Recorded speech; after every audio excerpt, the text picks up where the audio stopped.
And I'm so glad so many of you came today for our Flash lecture series. We do this to invite you to maybe chew on a thought as you chew your food. It's supposed to be, instead of going to a lecture late at night when you're tired and you've been in classes all day, this is a way to think a little bit academically, chew on a thought, maybe something unique, maybe something controversial. But we invite professors across campus to share their thoughts, to share their ideas. So today we have a beloved professor here at USD, Mary Pat Bierle, and she retires after this year, after 13 years here at USD, and she has ushered many students and many of you through American government and political internships. So without further ado, please welcome Mary Pat Bierle.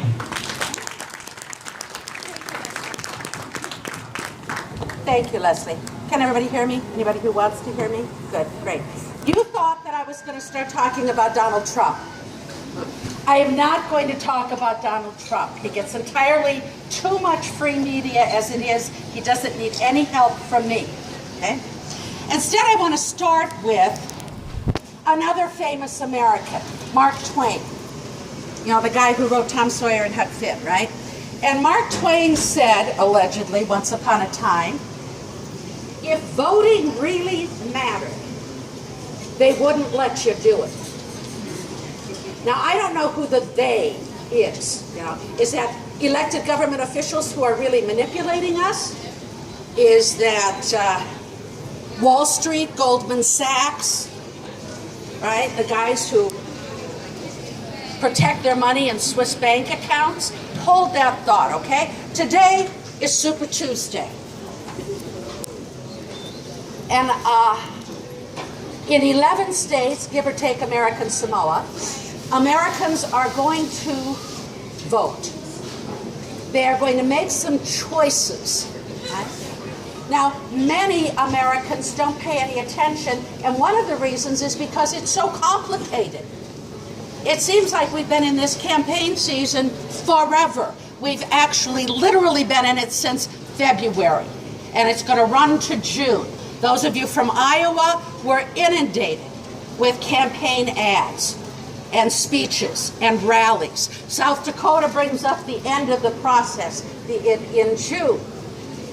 But it's very difficult to keep track of this primary season.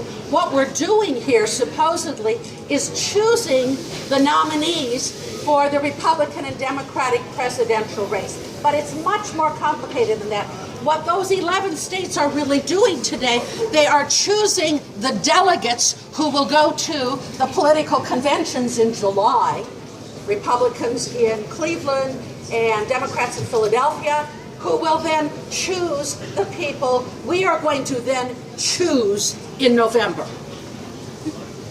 Is it any wonder that we just kind of tune out, right? It's too complicated. It gets worse.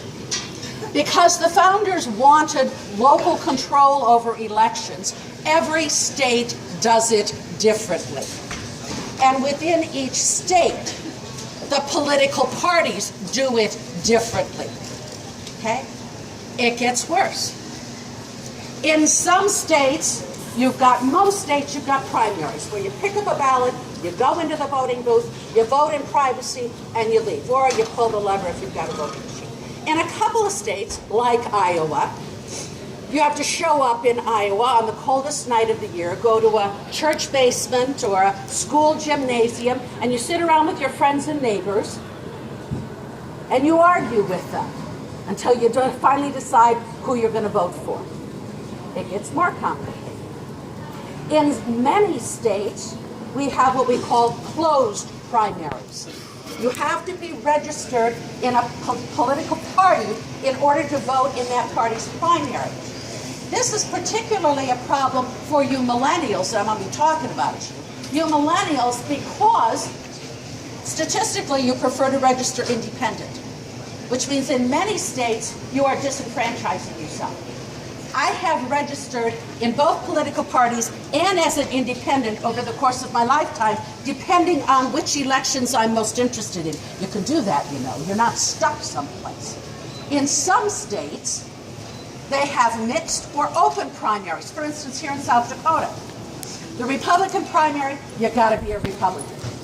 The Democratic primary, you can be an independent.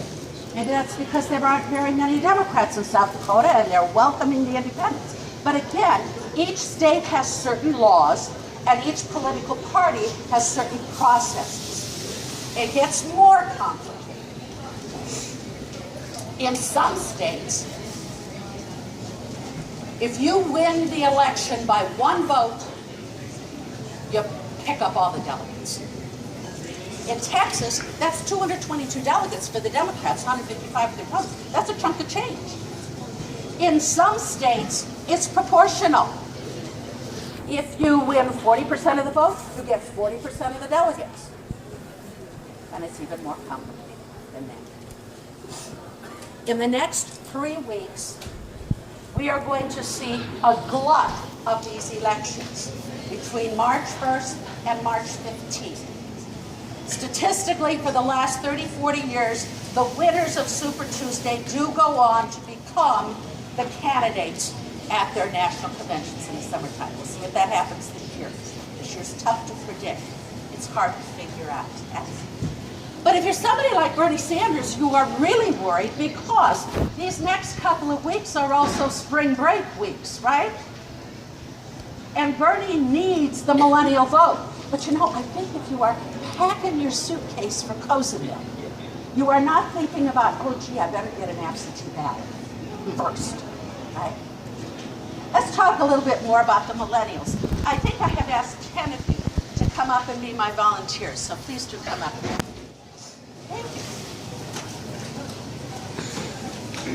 Just all you have to do is stand in line. Just stand in a line. Do I have 10?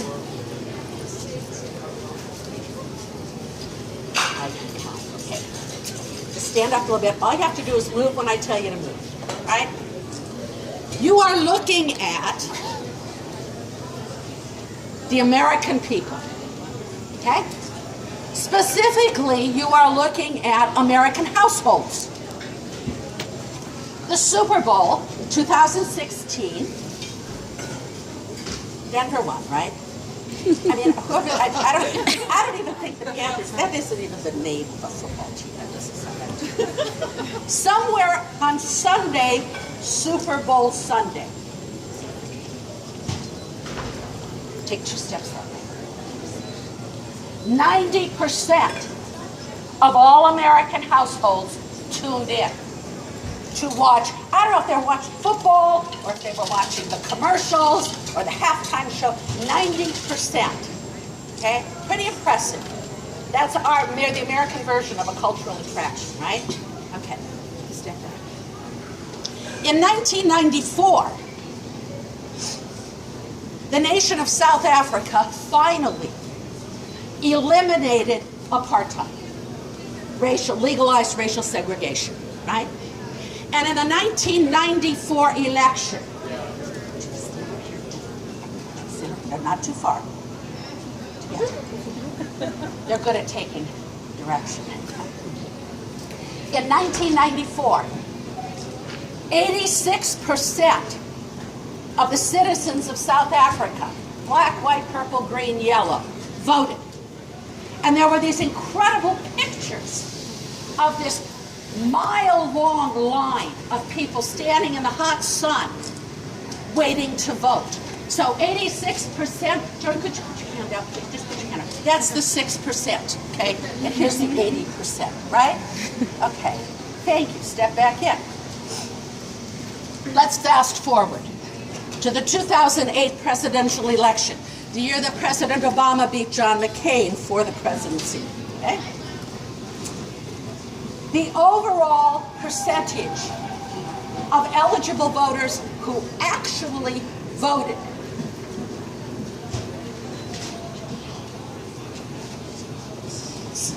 two steps that way, 2 steps that way.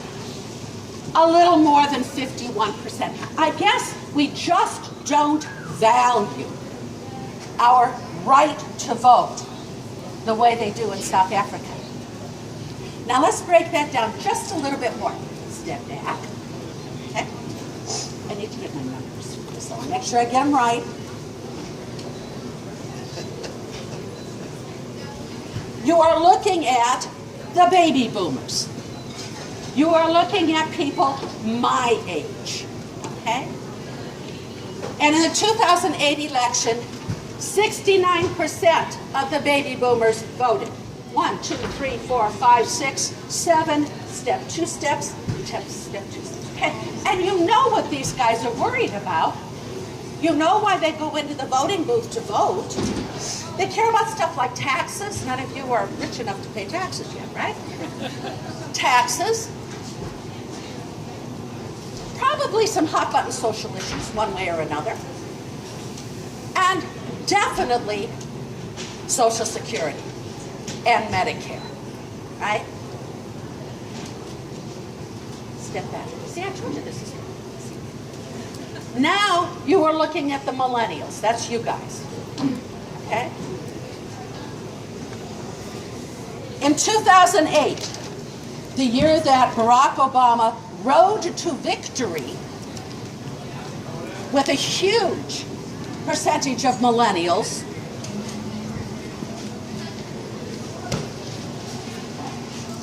only 51% of the millennials voted. Okay, now do the math. 69% of the baby boomers, 51% of the millennials. And I can bet that the millennials are not worried about Social Security and Medicare, are they? They're probably worried about student loan debt, yeah, job creation, maybe thinking far enough ahead to climate change, perhaps, right? Now, this year, for the first time in American history, the millennials slightly outnumber the baby boomers in terms of eligible voters. Not by much, less than 1 million. But the numbers are there. The tide's turning. I mean, we're dying, right? Okay? You guys are coming into your own. But if you are not voting, politicians are not going to pay attention to you. They're going to pay attention to the people who vote. So, the college Republicans have very kindly offered to table here and will register you to vote, because you can register in Clay County. So don't leave today until you're registered. You can't register in more than one place, okay? But you can register and you can vote here as a student of the University of South Dakota. And that's what you need to go after. I'll close with one more Mark Twain quote. In this country, we have one great privilege, which they don't have in many other countries. When a thing gets absolutely unbearable, the people can rise and throw it off. That's the finest asset we've got, the ballot box. So own it, you guys. Thank you very much.